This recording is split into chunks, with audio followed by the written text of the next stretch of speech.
Welcome everybody as everybody walks in here.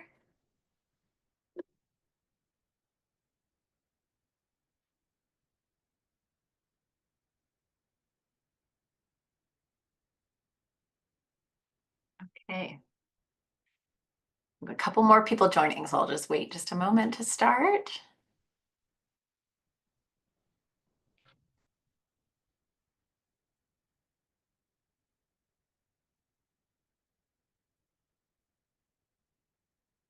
Welcome everyone. Thank you so much for coming.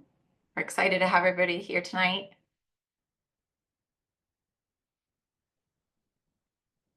Thank you for taking time out of your afternoon or evening, depending on where you are.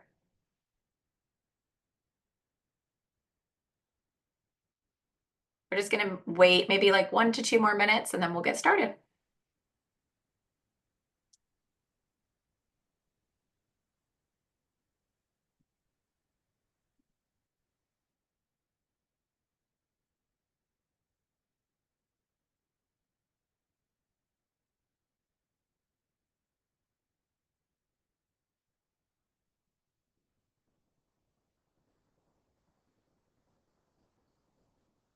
While we're waiting to get started, if you all that are here want to drop into the chat where you are in your motherhood journey, whether that's preconception, what stage of the pregnancy you're in, or if you've already had your baby, we'd love to hear.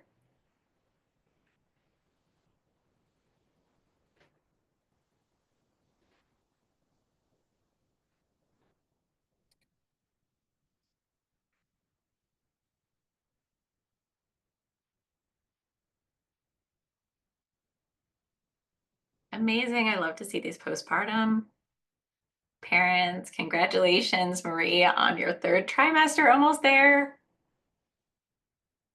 Welcome, welcome. Amazing. We have some seasoned moms, some new moms. Love to see that. Congratulations on your rainbow baby, Melinda. It's so awesome to see everybody here. So, first time mom, amazing. Yay, we have a wonderful mix of prenatal and well into postpartum. Loving to see that because we're going to address all of the things on self-care and motherhood. So, okay, I'm going to go ahead and get started. Hello, everybody. Thank you again for joining. Really excited to have you here tonight. My name is Leah Tribus. I'm a registered nurse and an international board certified lactation consultant with the Lactation Network. And at the Lactation Network, we help you get connected with insurance covered IBCLC where you live, essentially. So we can start seeing you prenatally and follow you all the way through your weaning if you choose to have that. I'm also a mom of 3 girls, and maternity is what I used to call it, was with me for all of my pregnancy. So I'm so honored to be here. Loved all of their sleep bras and all the stretchy jeans that made me still feel like a person when I was pregnant. I have 3 daughters, and I've been working with moms and babies for the last 23 years. Super passionate about helping people feel prepared and ready from the prenatal period all the way through the first couple of years of life when things are still really new. This event is about supporting you in prioritizing well-being during pregnancy and beyond. I think it's really common for us to feel praised for running ourselves ragged, and we're not going to do that tonight. We're going to learn how to prevent that from happening. So just a couple housekeeping things.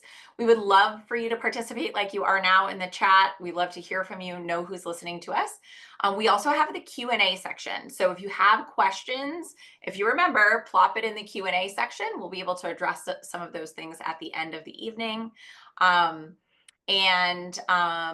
We should have a follow-up for you so that you can have some of those answers, questions answered, even if we don't get to them tonight. So I'm going to just briefly introduce our panelists. Really, really excited. We have a great lineup this evening. We have Hillary Wicklin. She's a self-care advocate. We have Dr. Amber Thornton, who's a psychologist, and Dr. Ali Rodriguez, who's an OBGYN. And I do want to take just a moment to introduce our sponsor, Viacord. Just as self-care is an investment in a mother's health, cord blood banking is an investment in baby's future health. When it comes to your family's health, nothing is more important. That's why investing in your family's future health is one of the most valuable gifts you can give. Explore the many ways your newborn's umbilical cord can help you plan for your family's future health and well-being on Viacord's website. And we have a couple giveaways. So Viacord is giving all of the event attendees some really good codes for discounts on cord blood and tissue banking, as well as just cord blood banking. And all event attendees will be automatically entered to win a curated gift box. This is really exciting. Each box is filled with self-care brands valuing over $150 total. And we'll have 5 lucky winners that will be randomly selected by Motherhood and contacted after the event. And a couple of the brands include Elamila, 100% pure, Loops Beauty, Isotoner, Motherhood, of course. And Dr. Amber has been kind enough to share her book, A Parent's Guide to Self-Regulation. Okay, so we're going to launch right into it. We want to have plenty of time to go over everything. So we're going to start with Hillary. Hillary, if you could just tell us a little bit about yourself, your career, what's made you so passionate about what you're doing with parents. We'd love to hear about it. Yeah, absolutely. Hi, everyone. My name is Hillary. I am in San Diego, California. I have been in tech sales for, over a decade now. I've been making content for about 3 years. And last year, I got the best promotion of all to mom when my baby girl Lily was born in August. So, what makes me really passionate about creating mommy content is I was the first in my friend group to have a child. And if anyone is out there in the same boat, it can feel a little bit disjointed from what your friends are going through in their day to day. When I was getting pregnant and having all these pregnancy symptoms, they were still, having brunch and doing all these things. And we've just, our days don't align anymore. So I started making content to talk about what I was going through in hopes that other moms wouldn't feel as alone if they were going through it for the first time too. So I'm so happy to be here, and I'm so excited that you guys are all here joining us. That's amazing, Hillary. I think community is such an important part of stepping into any life changes. And Yes. so, especially when we step into parenthood, I think there's just such a big impact when you feel Oh isolated God. versus feeling that sense of community. So we're so happy that you did that with your with sharing your stories. So can you talk a little bit about filling your cup? So, it's easy to say it, it's this like coined phrase, but what does that really mean to you in the context of pregnancy and that new part of being a parent? Yeah, for sure. So it's funny. I actually came across this mommy influencer when I was pregnant. Her name's Des Be Fit, and she has this motto, and it was first things first, I'm first. And that really stuck with me and has really been kind of my mantra as a mom. Like, first things first, I'm first. Like, to be the best mom I can be, I have to do something for myself first. And I think sometimes we feel guilty. Everyone has like this mom guilt of, we come last because we need to take care of everybody else. But I realized that if I was going to show up the best for not only myself, my baby, my partner, whatever that looked like, whoever was in my village that I needed to show up for, I needed to fill my cup first. So I talk a lot about it in my content, but I like to break it down into physically, emotionally, and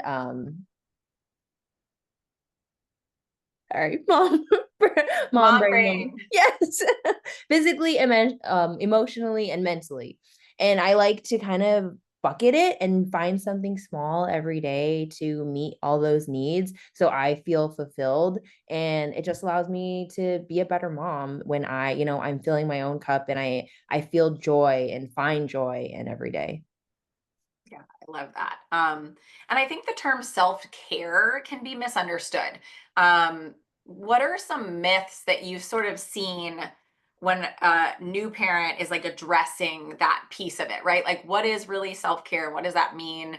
And what are some things that you've heard, sort of like misnomers around self-care? Oh, yeah. I think the biggest one we all hear is that self-care is selfish. Like Yeah. to take care of yourself is in some way selfish. And I think even I felt that way in the beginning. I was feeling like, oh my gosh, I have so many things on my plate. Like, do I have time to take a shower? Do I have time to put on makeup? Do I have time to like put on an outfit and feel my best? Or is that time being better spent elsewhere? And I think that we should really shift that. It's not selfish. It's not. We should be taking care of ourselves. We should be showing up for ourselves. We should be doing things like, pampering ourselves because our bodies during pregnancy go through so much. Our bodies during labor, however labor goes through so much. Postpartum, oh my goodness, so many changes. And we want to make sure that we're doing things that are good for our bodies, good for our souls, whatever fuels us. So I like to get massages. That is like my one thing that it was a non-negotiable during pregnancy and during postpartum as well, because my body was just so achy. My husband and I really came up with a plan because it's not cheap. It's not a cheap thing to go do. So we really talked about financially how to make that work because it was so important to me that my body felt good in order to take care of our child, and especially during pregnancy in order to carry our child. But it doesn't have to be extravagant either. Like I have a morning ritual with a cup of, I do, it's like a weird concoction. It's Okay. water, honey, lemon, and chia seeds. And it's really good for your gut. I don't know all the, myths about the chia seeds, but look it up. My mom swears by it, Okay. so I swear by it. And I do it every We'll morning. need the recipe. Yes, literally. It's a non-negotiable. I do it every morning and I have to have it. And before I do anything mommy related, like that's my thing. Face masks, love a face mask. Like that's my thing. I Mm, just find something. If I were to give advice, it's like find something that is your non-negotiable, that is just for you, that you will not go a day without, that will make you happy. yeah, I love that. And those, I like that you have like both kind of bigger things, but also really, really small things that are totally doable, sustainable every day. Yeah. All right, we're almost at time, but I just wanted to address clothing, right? So, like when you wear clothes during pregnancy, what during yours, how did the clothing that you chose for yourself make you feel both like emotionally, but then physically with your changing body? Yeah, great question. So, when I first got pregnant at the time, I thought I only wanted one child. I've since changed my mind, but at the time, I thought I only wanted one. And when I got pregnant, I really wanted to have such a positive body image of myself because I was like, this is it. This is the only experience that I'm going to have. And I just want to love all of it. So, I loved rocking like a belly out. I loved having that feeling. I loved anything soft. Anyone who's going through pregnancy right now, my girls hurt so bad in the beginning, Oh, and anything soft, anything like buttery was just like music to my ears, but I still wanted it to be me. Like I wanted to style it like me. I wasn't changing, my body was changing, but like I'm yeah. still the same person. And I feel like I honestly never felt as beautiful as I did when I was pregnant. Oh, And I I know love that that. is not the case for everyone, but I think Sure. that when it was my own, like when I thought it was going to be my only pregnancy, I just wanted to love every stretch mark, every swollen boob. Like I just wanted to love it all. And I found clothes that made me feel like me, just the pregnant version of me. I love that. I love like keeping your identity because I think that's another big part of it, which I think leads great into our next section. While we move to the next section, would love the audience to just sort of drop in the chat any small thing. And you might have to think about it. So if you can't readily answer, that's okay. But what's one small thing that you do or that you've been wanting to do that feels like self care to you, like today or tomorrow? We'd love to hear some ideas that we can throw out a little bit later. So, next, we're going to talk to Dr. Amber, which I'm really excited about. Dr. Amber, please just introduce yourself. Tell us a little bit about your career path and your expertise. Of course. Well, hello, everyone. I am so excited to be here. I love the topic of motherhood. I'm a clinical psychologist. I am based in Washington, D.C., but I actually provide virtual therapy in 40 different states. And my journey is a little bit interesting. Part of my process, and I love the conversation around identity because I always would say, well, I became a psychologist first. So this identity of my professional self being a psychologist is so comfortable to me. And I started doing work in my 20s in this field. And then I became a mom in my 30s. And that shift for me was so interesting. But the one thing that I find really interesting about it is it also really shifted my career too. And that's when I started working with moms and started working with parents. And so now my focus is really parenthood, motherhood, and really ensuring that parents and mothers feel good and grounded with regard to their mental health. I love that. And I think it's so interesting how we both sort of evolve, right? So our old self remains, but there's this new evolution to who we become and what we learn and what become our passions shift. So that's very cool. So I think pregnancy in general, right? We know that there's hormonal factors into play. We know there's also this huge piece of my life is changing, right? Like your life with your partner changes, your career probably changes a little bit. So there's a lot of emotions that come from not just hormones, but also just life changes. Yeah. What are some of the most common worries or identity shifts that you see in your practice that moms are experiencing today? When I was thinking about this, I thought of four because there's so many, and it often Yeah, really depends on who you are. very Every individual. experience is so different and so individual, but I think the number one thing I often see is anxiety. And there's this anxiety that starts to develop. And for me, it really feels like it stems from the expectations that are around us. And it could be expectations from society with regard to what are moms supposed to be doing? How should we be looking? Should we have bounced back? Just how do you take care of your child? Are you doing it the right way? There's expectations from other people, and these people might be your family members or maybe friends. And sometimes the expectations are subtle or maybe they're pretty direct. But then Yeah, also there's these expectations that we've internalized over time that might lead to some anxiety. This other experience I think often happens is this sadness or this grief that comes up. And I think sometimes moms might feel some shame or guilt around totally. this feeling of I feel sad right now, or I'm not really enjoying my experience right now. And I always say every feeling is valid, especially in new motherhood and especially in postpartum. And then with that, sometimes there's confusion, because there are so many emotions and this is such a new experience. And so it can feel like your moods or your feelings just feel kind of unpredictable, or you might be caught by surprise by how you might feel, or you might have thought you would be on top of the world. Maybe this is something that you were hoping for and dreaming for a really long time. And so it can feel confusing when maybe there's some sadness or some grief there.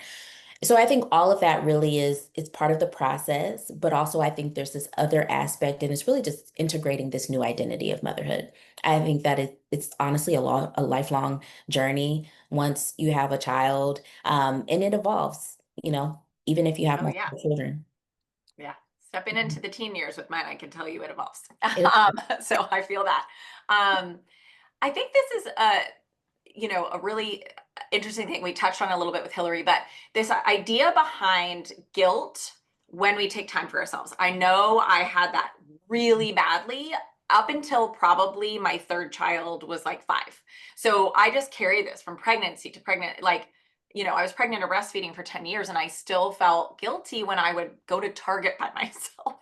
Mhm. um, and so what's one way that you feel like we can practice self compassion so that we can release those feelings of guilt because we're going to feel them, right? Like there's no way to avoid that necessarily, like at least those thoughts coming in. But how do we change our response to that?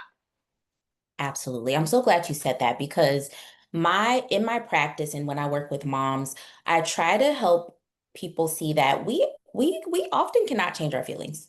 They are there and sometimes they're there for a reason. They don't often need to dictate or drive our actions or our behaviors, but our feelings are our feelings. And one thing I really like to practice and help moms do is to take action even if you're feeling a feeling. And so I think that is one way to really help push through guilt that you might feel with compassion is to remind yourself, I feel this guilt. And I may not know why, or maybe I do have an understanding of why, but taking small action to still seek out the thing or do the thing with the guilt and then allowing myself to have that compassion, knowing that I do need to care for myself. Mm. I do still have needs. I am still a person with an identity. And so I really practicing, I say, do the things with the guilt. And so take that Yeah. trip to the store, carry the guilt with you, put it in your backpack. We're going to the store together because the Yeah. more that you practice and have those moments, you realize, hey, I can still do this with the guilt. And then over time, it gets easier to carry that guilt. We're not trying to kick the guilt away, but more so, how can we carry it with more compassion and more grace for yourself? Something else I'll also recommend sometimes is identifying a person. It could be a good friend or a family member or maybe a spouse to keep you accountable, but with love and compassion to still keep yourself in the center and do the things. Because Mm. sometimes that guilt will get in our head and we're just like, I can't do it. I shouldn't do this. But having that outside person to hold you accountable can remind you, hey, you do need to take care of yourself and you can do it while feeling that guilt as well. And so it's all about practicing doing the things with the guilt, identifying someone that can support you, but then also while you're doing all those things, we're essentially reframing our relationship with guilt.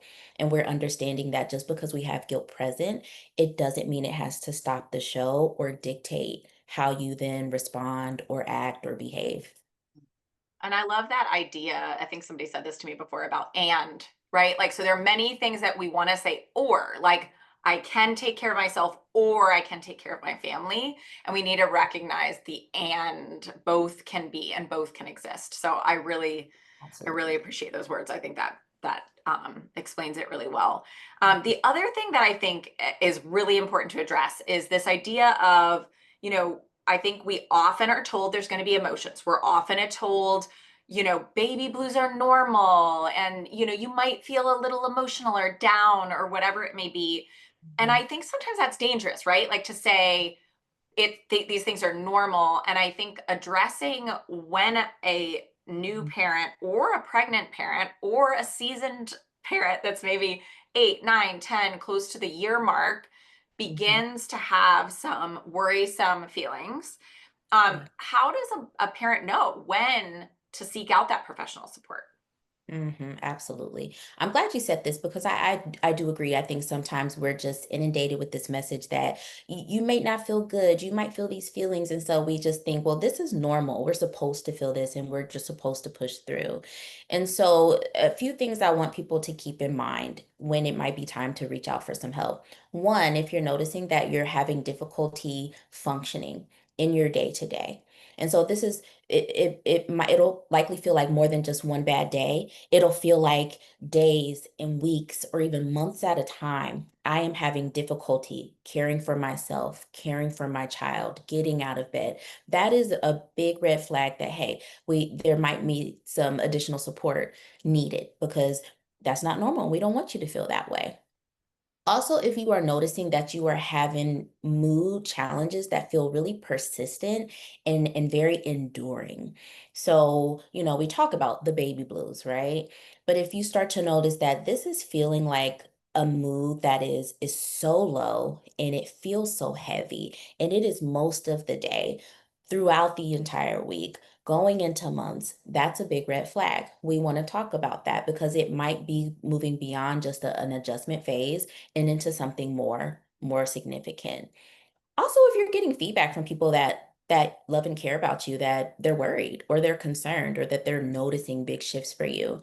Yes, motherhood is a big shift, but we still want the people in our lives to still be able to recognize us. And if they are really concerned that they're seeing some things, that could also be another sign. But then outside of all of that, even if you don't feel any of that, whenever you want professional help is time. I always just say that I think mothers often wait until something big Agreed. is happening. And nothing big needs to happen. If you had just decided today, I want to speak to a therapist, I need to talk to a psychologist or other type of support, simply because you want to do it, that's an indication that it's time. Yeah, I really, really appreciate that. And my soapbox is preventative care. Absolutely. And so I love for people to think about their care team prenatally, right? So pelvic floor therapy is one that I suggest consulting prenatally. Mhm. Lactation is what I recommend prenatal, and mental health care prenatal, because then you have this baseline, you have a trusted relationship with these providers.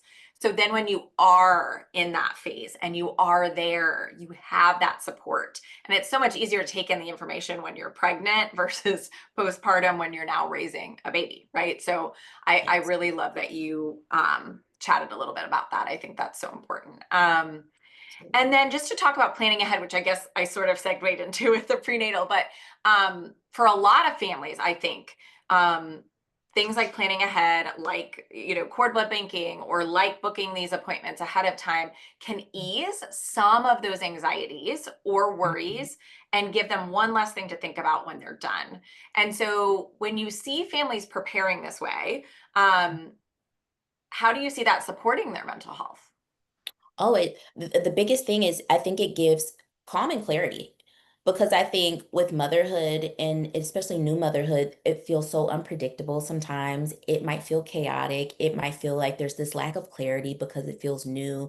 And so doing things like planning ahead and thinking about, like you said, the care team and the postpartum care and the cord banking, these things, even though we may have to shift the plans later, can bring this grounding sense of calm and clarity that can just help to bring some balance to a moment that can feel really heightened or feel really ambiguous or just difficult. So I'm Yeah. all for that, really taking the time, doing it with loved ones so that you'll feel supported and think about the future a little bit so that you feel grounded if that brings you some calm. Yeah, that's great. I also think it sometimes can give you a feeling of control, where a lot of times in pregnancy we feel like our body's not ours, and everyone's making these decisions. And so I think having some prep just allows you to feel like, hey, I have a little bit of control. And I think adjusting expectations, so thinking about scenario A is this: I want an unmedicated vaginal delivery, da da da da da, right? And then scenario B is like, okay, if I have to have X, I want it to go like this. And then scenario C is, if I have to have that, I want it to go like this. And that mindset and adjustment of expectations, I think, is just super helpful. So I appreciate you addressing that. And now I just want to take a couple minutes to talk about your book. So tell us a little bit about A Parent's Guide to Self-Regulation. Yes. Oh my gosh, it's the book that I never thought I would write, but I actually really needed to write. And I always say that I actually ended up writing it for myself. And so basically, the book is about how to help support parents in their process of better learning to regulate themselves. And when we talk about emotional regulation, we're often thinking of like a toddler on the floor crying and how do we help them to get out of that moment or the tantrum. But we never really think about the mom or the parent who one day realizes that they don't recognize themselves because they're yelling a lot or they're like really snappy or they're irritated or they're just having trouble being present. That too is emotional dysregulation. And so the book is really giving you the tools and the guidance to know and identify when and why you're dysregulated, identify those triggers. And in the book, there's a three-part framework to really help you understand what to do about it. I'll just say really quickly, when I became a mom, I noticed that I was very irritable, frustrated, overwhelmed. And that was never really me before. And so writing this book helped me to identify that in myself, identify my triggers, and then really write out the framework that I needed and that I think other mothers would really benefit from as well. Yeah, I think that's great. And a lot of us didn't necessarily get good examples growing up. So I think that makes a lot of sense. Absolutely. Um, yeah. Thank you so much, Dr. Amber. I think, just reminding ourselves to give grace, right? And to, again, prepare for these things, not just for baby, right? Like not just the car seat and the crib and the nursery, but really thinking through what we're going to need in the postpartum period, I think is so key to just having that transition be a little bit smoother. And so with that, I'm going to introduce Dr. Allie. Dr. Allie, I would love for you to introduce yourself, tell us a little bit about your career and your expertise. Hi, first and foremost, I want to apologize for being late. I was having problems with Zoom. I had to make like a whole new account in order to be here. I don't know why, but I apologize. So yeah, I'm Dr. Ali. I'm a board certified OBGYN. I have been in practice for 9 years. It'll be 10 years, yeah, in 2026, which is crazy because I feel like I just started, but no. Yeah, I am very passionate about all aspects of women's health. I mean, I grew my platforms on social media, on TikTok, on Instagram, YouTube, all the things, just sharing a lot of information about women's health. I myself am a mom of two under two. So I have my daughter who's 20 months and my son is 7 months. So I had them very close together, which is very busy, also working full time. But yeah, I wanted to come on here too to share a little bit of my experience going through pregnancy, postpartum, but also being an OBGYN, which wasn't really sure how that was gonna take. But yeah, I have a lot to share. I've learned a lot. I'm obviously still postpartum. I feel like I've been postpartum for 2 years now. So I mean, you basically have. So yes, yeah. So yeah, I'm excited to share some knowledge with you all. amazing. Yeah, we're so happy to have you. Yeah. So from a medical standpoint, why do you feel that self-care isn't just like a nice to have sort of this like ancillary thing, but truly essential during your pregnancy and postpartum? Yeah. I think a lot of people focus on pregnancy. Obviously, there's a lot of changes with pregnancy, right? You're growing a whole human being. Like the first trimester, like you're forming a brain and an arm and an eye. Like everyone focuses on the fetal sides of things, and they don't focus on all of the changes that the moms are going through, not just that affect the baby, but when we are pregnant, it is the most amount of estrogen we're ever going to have in our bodies. Like estrogen is so high. And we know that estrogen is so correlated with mental health. We see it with postpartum, we see it with perimenopause, with menopause. So I think a lot of people, right, what we're trained and conditioned to think is that during pregnancy, the mom is glowing and happy and so excited and all the things. And that is not the case. Sure, there are some people I've had friends that, like, feel their best pregnant. That was not the case for me. I absolutely hated being pregnant. I never once felt like myself. I was so fatigued, so tired. I was someone that didn't really struggle with a whole lot of mental health before my pregnancies. A little bit of anxiety, but truly, when I became pregnant, is when I had experiences with more anxiety and more depression, which I was not expecting at all. But it makes sense, right? And it's funny because I'm an OBGYN, I'm like, "Duh, I should have known this or better prepared." So now I want to share that experience with others, right? So that you can better prepared, and that if you're feeling these things during pregnancy, you are not alone.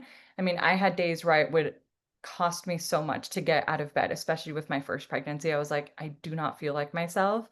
And funny enough, like, I ended up having to have C-sections with my babies, but even after they pulled out my daughter, Eleanor, like, I just remember, like, in that moment, I was like, "Oh my god, I'm back." Like, I don't know what it was, but I just felt like this, like, weight lifted off my shoulders, and I just felt like myself again, and then, obviously, then I had struggles postpartum, but if you're feeling this way during your pregnancy, just know that you're not alone, and I want to I want you to have the tools and the equipment to better prepare throughout your pregnancy. But if you're in your second pregnancy, because I went through that in my first pregnancy, so I was able to prepare for the second one because I was like, I do not want to feel this way again. It was still hard, but I found those tools that worked for me so that my second pregnancy was much better. Yeah, that's amazing. And I think sharing that wisdom forward and also remembering that like what we see on social media of like the glowing angel mom breastfeeding and is just I think is just that, right? Like it's Right. imagery. Right. But I think remembering that's so important. So what are some safe evidence-based practices that women can do for like movement, but also for the nutrients aspect, and then how to balance rest in there on top of everything else. Many I feel like many women work all the way up until they deliver, and so what does that balance of those things look like? Yeah, like I said, I I want you to, or I want everyone here to know that your journey or what works for you is going to be particular to you, right? Like it may look different for each of us. One of the proven evidence-based things that's going to truly help in pregnancy is exercise and moving your body, which sounds insane because I remember like that's the last thing I wanted to do in each of my pregnancies. I was like, if I can just be laying down on the couch, that'd be great. But I realized when I had those days where I was just not doing anything, that's when I truly felt my lowest and the worst. So one, I encourage everyone to move your body. And again, that's going to look different for everyone, whether it's, walking, yoga, um, Pilates, whatever works for you, lifting weights. Like a lot of women also think that you can't exercise or lift weights when you're pregnant, which couldn't be further from the truth. The evidence shows that women who regularly exercise throughout their pregnancies have a better labor course, have a better postpartum course, are less likely to tear during their labors, have faster labors. So it's all of these positive things. And it helps mentally, right? Because we know, I always think about the Legally Blonde, like endorphins make people happy, happy people don't. Whatever that line is that she says, like if you're working out, you feel good because your body does release these good feeling hormones. So it may be in your mind, it may not make sense, but I encourage you to do that. Walking is one of the best things you can do. If you can get outside and do it, even better because you're getting sunlight, you're seeing things, you're able to kind of clear your mind when you're working out and walking. So that's one of the big things. Another thing, therapy. We all know that I think everyone should be in therapy. And that's definitely going to help a lot. And building your village, right? Like opening up to someone, which I know can be so hard and so vulnerable, but whether that's your spouse, your sister, a friend, anyone that you can speak to openly and honestly to, even if it's a community online like this, like how cool that we have access to do this with complete strangers, but still be able to connect and resonate with people. Those things are important, and it's important to start those things in pregnancy and not try and figure it out once you're delivered and postpartum, just because that's going to be a little bit harder. We're all sleep deprived. We're all trying to figure out, if we're breastfeeding, how to do that, like how to keep this baby alive. So it definitely is something that I encourage you to establish early on so that it can carry you through postpartum. Yeah. I think that's great. And I just hitting home again, this idea of like prepping when you can prenatally. So those of you that are prenatal, taking those steps now, to her point and Dr. Amber's point is just so helpful in that postpartum period. So how do you feel like moms can strike a balance between following medical guidance, because obviously there are very prescribed medical guidance, and then honoring some of their personal wellness rituals? Yeah, definitely. I mean, first and foremost, right? Like as an OBGYN, like every pregnancy is different. There's, high risk pregnancies, there's low risk pregnancies, all the things. So if you're trying something new, you want to please run it by your provider, because obviously I don't know everyone's individual pregnancy, but you definitely want to be cleared medically that you're, going to be safe, not causing harm to yourself or to your baby. But also like I said, you have to try these things and see what works for you. Like I said, whether it's meditation, yoga, walking, whatever it is, whatever method, it's so important to try it. And again, I remember, especially with my first pregnancy, just feeling like I couldn't do it. I couldn't find something. And I think I was probably like 20 weeks or right around the halfway point of my pregnancy, where one of the things that worked for me, which I had never done before, was knitting. And I picked up knitting. I saw an ad for it. I ordered a little like knitting bag of like beginner knitting, and now I love it. And I I'm so find glad you it's said like, that. yeah, no, and I'm like, I would have never thought that like this would have been something that like calmed me. Like I would either listen to music or put on like a show that I've seen 1,000 times. So it's not like you have to like pay attention to it. And just sit there and make my little lion and make my little dinosaur and bunny rabbits and all these things. And it's just crazy how, again, I would have never thought that that was something, but it truly made the biggest difference just to set aside 20, 30 minutes a day where I could do that activity by myself. And it was incredible. Yeah. It's enriching. I think it's like we find these ways to like enrich our lives Right. with different things that maybe, like you said, are unexpected or like you didn't think it, or you know, a lot of people do like adult coloring books or like whatever. But Right. I think sometimes we have to like take a step back from being so serious all the time and be like, what feels fun to me, right? Like what's Yeah. that nostalgic feeling of discovering something new, and just the positive endorphins that get released when you do something like that. So Yeah. Yeah. I love that you said that. I think that's amazing.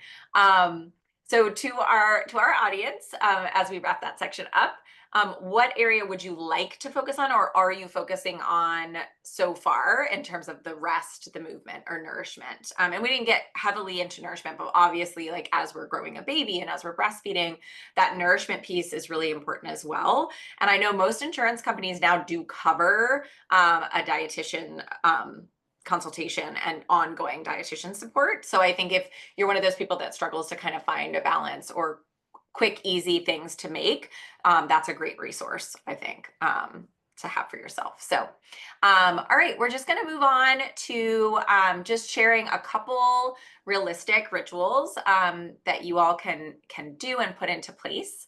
And so we'll start with Hillary. Hillary, do you have just like 1 to 2 practical, sort of sustainable things for us? Yeah, so I love walking to a good crime podcast. That is like my jam. And I love yapping. Like, I don't know if that, it's like my form of journaling, but I have so many friends that don't live where I live. So I have like a roster of friends and I will just dial down the list until I get someone and then yap for as long as, like, as much time as I have. That is so cathartic to me and just like my favorite form of therapy. I love that. And how about Dr. Amber? Do you have a couple things? Yes. So I actually was going to say the rest nourish movement. I said it differently, but that is essentially it. So I want to like echo that whenever I'm like overwhelmed by what to do. I always just fall back to those like very three basic things, and it just kind of gives me a jump start. But the other thing that I think for me it has been so big is my nighttime routines. Again, it is simple, but it's always like I have to do it. I cannot go to bed without washing my face. I have to brush my teeth. I have to like put my hair up, like whatever it is.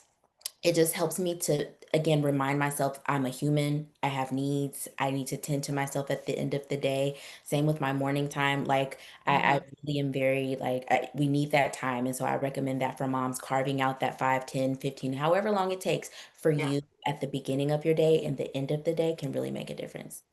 I love that. And Dr. Allie. Yeah, so my biggest thing that saved me postpartum, and I thank my sister for it every single day, is running, which I know sounds pretty intimidating, but when I was 4 months postpartum and my sister started noticing that I was acting different, I wasn't quite myself, and she was like, "We're going on a run." My sister is very athletic. She was like a cross country runner. She, has done triathlons. She's very athletic.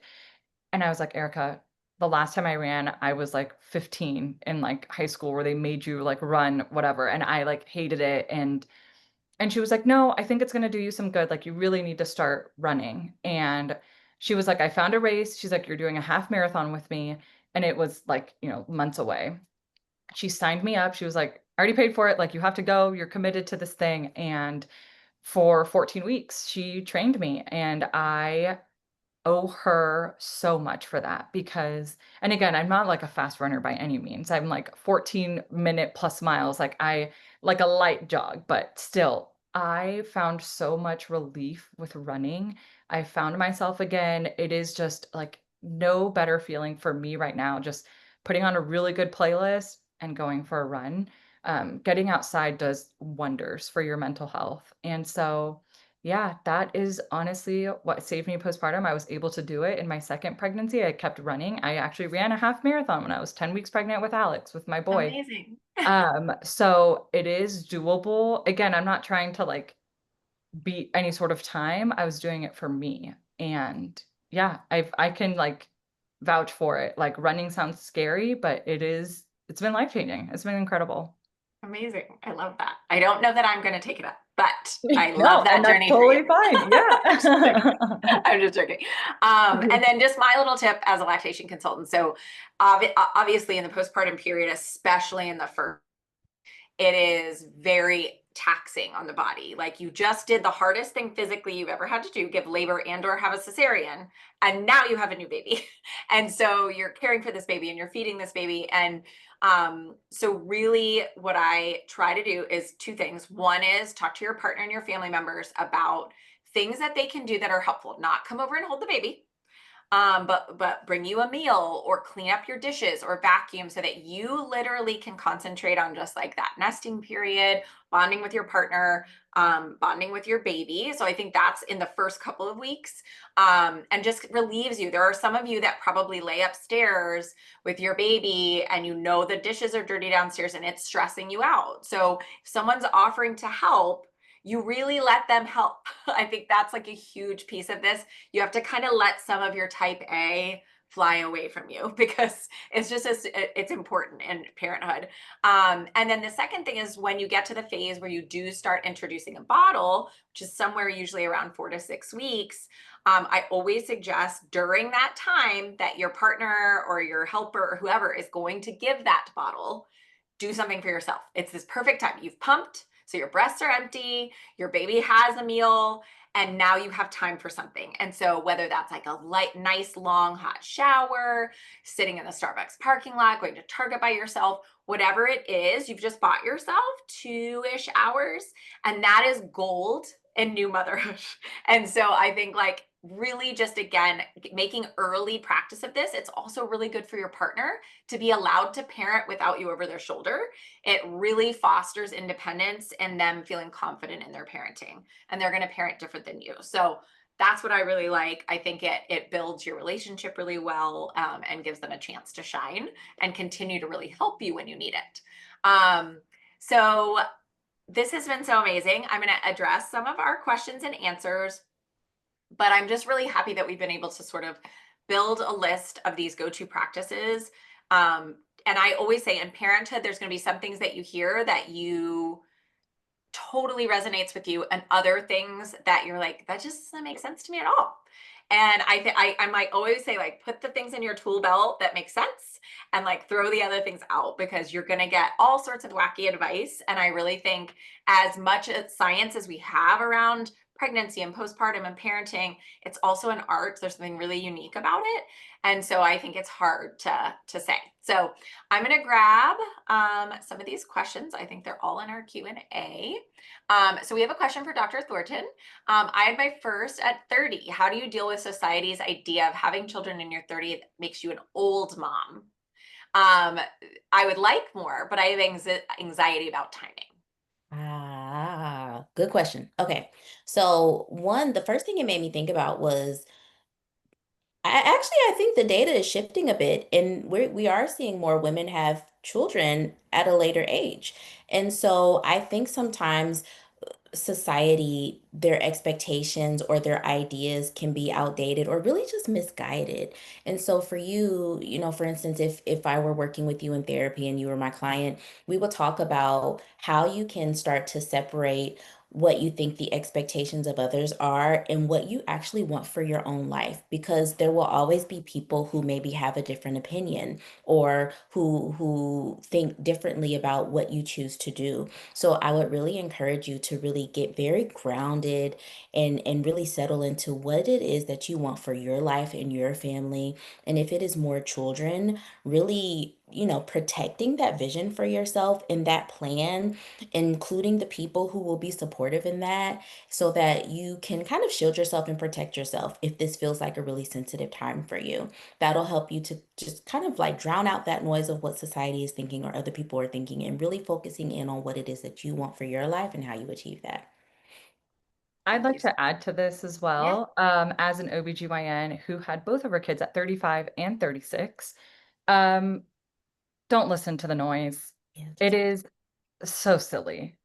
You Mhm. don't, I mean, I deliver babies all the time, right? And I see my patients age. And yes, it is becoming more and more common that women are waiting later in their lives to have kids.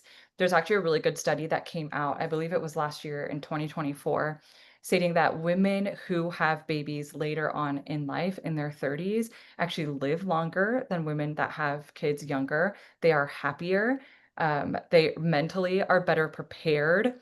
Um, because as we get older, right, we can plan for things. You're more ready, maybe financially. Maybe you are a better communicator when you're older, right? You kind of learn to set boundaries and protect your peace. So as we mature and get older, it actually has been proven to be better. Sure. Is your doctor going to label you as advanced maternal age, or I hate the term geriatric pregnancy? Some old school doctors still use that. Yes, technically, from an OBGYN standpoint, we reach that when we have kids 35 and older, which I had my kids at 35 and 36. And that's not because we're old. I want that to get out of your head. You are not old when you're 30. We're extremely young. We're in our prime. I haven't had like being in my 30s has been my favorite decade to date. But we're not old. It's just that we may be prone to more diseases as we age, and that comes with everything, male or female, whoever you are. As we get older, our bodies, right? It's just normal part of aging. That does not mean that you can't have a healthy pregnancy and that you can't be a good mom and that you can't provide, or whatever society has made us believe that we need to be young and in our 20s to make babies. That's just a lie. Get that out of your head. I want to empower you. I mean, I did it and I did it back to back. And like I said, I feel like this is just like it. I feel great at where I am in my life right now. So hopefully that can be empowering to you. I love that. Thank you so much. Hillary, just on a lighter note, what are some pieces that felt like essential to you for your maternity period and then postpartum in terms of like your wardrobe? Like, what were things that you felt good in? I know you said you liked the belly out, but like, are there any specific things that like were your favorite? Oh gosh. Um, what a loaded question. I know that's like a light question. What a loaded question. I love it to this day. I still love like a good oversized button down. It is Mm, a staple to my wardrobe. I have a lot of like different fun pants now.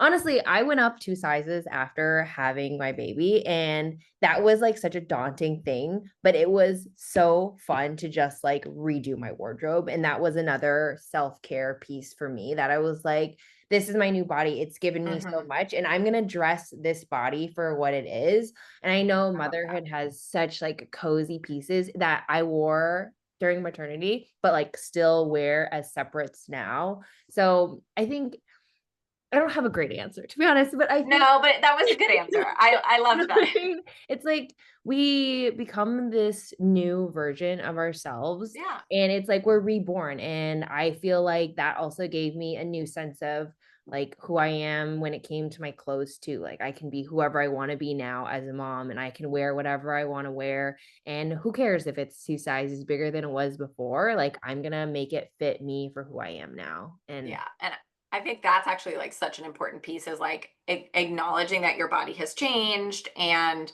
buying or, however you source your new stuff, yeah. but getting things you feel good in, right? Like instead of looking at your old jeans and being like, Oh, yeah, like yeah. No, letting don't it look at those. depress you, right? It's not Yeah. depressing. I mean, it's like our bodies are awesome. Like our You did bodies this are incredible thing. so Yeah. incredible. So, Yeah. I mean, I think it gives everyone the opportunity to kind of reinvent yourself, how Yeah. whatever that looks like. Yes, I love that. Okay, here's one. It's good. I'm going to just summarize it. So, how can I tell my mother-in-law that I know how to care for my baby without hurting her feelings? She's very old school and is constantly commenting on how to do things. Thankfully, my husband does speak up, but I feel like I have to hold back because I don't want to be rude. So, I don't know if Dr. Amber, you have a comment on that, or like that because I'm sure that's something that comes up in therapy. It does. It does. It comes up a lot. Okay, so two thoughts I have, and I'm definitely open to what you all are thinking about this too. But I like to challenge people to have difficult conversations without trying to control how the other person will feel. Because you really can't control whether it hurts her feelings or not. I think for you, making sure that you are in a regulated place, you're feeling good and positive about the conversation. Of course, it helps to make sure that the other person is in a good place and you both are not like upset with each other. That often will yield better outcomes too. But we really just cannot control how people will feel when we have a conversation with them. So I hope that you can kind of like, if you feel like you need to talk to her about this, care less or worry less about what she's going to feel after, because you really can't control that. But I want to kind of go back to something that Leah said before. And when you're in this part of postpartum, we really need to embrace help in a lot of different ways. And so part of me is also wondering, are you able to take those comments and just, one ear out the other? You might be in a place where maybe it's like that too. If it's just simply her commenting on maybe you should do this or just offering suggestions, you yourself can remind yourself, I know how to take care of my baby. This is just friendly advice and I can take it or I can leave it. However, if it feels like it's really critical and it's demeaning, then definitely having a conversation could be useful. So for you, kind of thinking about what type of what type of information is my mother-in-law providing? Is she being intentional and well-meaning? Is Mm. this information I don't need? Or is it mean and critical and dismissive? Those are two different things. And so kind of sorting out what is actually happening here and then what to do about it.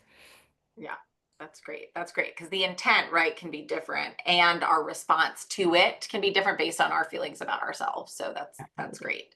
Okay, I'm going to do one more. And then I do want to, there are several questions about resources for community and resources for just like help in different ways. So let us work on that for you. We'll put together a list that we can send in our follow-up list, or follow-up communication with you so that you'll have some good resources. So we're going to work on that so that we can be intentional and thoughtful about what we're sending your way. And then, Dr. Ali, do you have any advice on the best way to balance your career and being a new mom? And I love this question because it's very loaded, but the best you can summarize in the next minute. Yeah, no, definitely a loaded question. You're not alone in this feeling.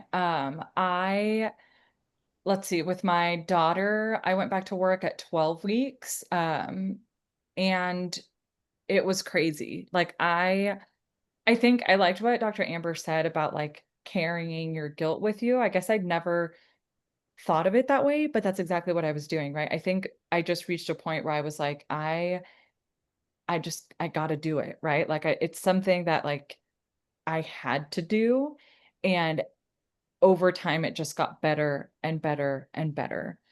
Um, I think it really helps because I absolutely love my job. And I think I get very fulfilled from my career, which helped as well. When I first went back to work after having my daughter and I like got to deliver another baby and do a C-section and talk to patients, I was like, oh man, I hadn't used that part of my brain in the last like 12 weeks, right? And I was just like, I am still smart. Like I can still do this. I can't, like you really just doubt yourself so much postpartum that like you can't do all these things. And so I think like it just gets better over time. Sure, I still, have moments at work where I'm like, man, like, am I a bad mom? Like, are my kids going to suffer from this, all this stuff? And then I got to constantly remind myself, like, how empowering it is for my kids to have a working mother, right? For them to look at me and be like, wow, like she did it, she's doing it. And, you know, I remind myself of that all the time, right? It is such a benefit for your kids to have a working mom, just like it's such a benefit to have a stay-at-home mom to your kids. There is not one right way to do this journey. Mm. We are all trying our best. And now that I've been, right, I guess back to work for almost a year and a half after both my babies and stuff, every day just gets easier. And sure, I have moments where they're like, Mommy, don't go, especially my almost 2-year-old, and she can be like, Mom, Mom, Mom. And like, it breaks my heart. But I'm like, I'm doing this for her. I'm doing this for me. And take it day by day. It's not going to feel great in the beginning. There's no other way I can say that, it just is something that you work on day in and day out. And I think acknowledging what a big moment in life it is also super important. Because I think next to actually having the baby, going back to work is such a ginormous transition. Yes. So it's like also just acknowledging it for what it is. Like it is a Yeah. big deal. And so I think just having that piece of acknowledgement of like, this is tough. Like this is a new thing for me. And again, having that care circle, right? So having, you know, a therapist that you can talk to about that as you prepare and get ready, having a lactation consultant you can talk to about pumping, and so that you're not navigating all of this in a fashion where it feels like you have to figure it out alone. And I think that's sort of the point of tonight, was to just try to say like, asking for help doesn't mean you're helpless. It doesn't mean you're a failure. Self-care is not selfish, right? Like we talked about that. I think all of those things are really, really important. And we'll try to address other questions in our follow-up, but I just want to thank our audience for being here. Thank you so much for all coming and again, spending your evening and afternoon here, depending on where you are. Thank you to our speakers. It was lovely to get to talk to you all. And just remember that BioCord is proud to support moms on their journey. Just as you're investing in yourself, cord blood banking is a way to invest in your baby's future. Thank you so much, everyone, for joining us today. Wishing you all calm, strength, joy, and a beautiful road ahead. Have a great night, everyone.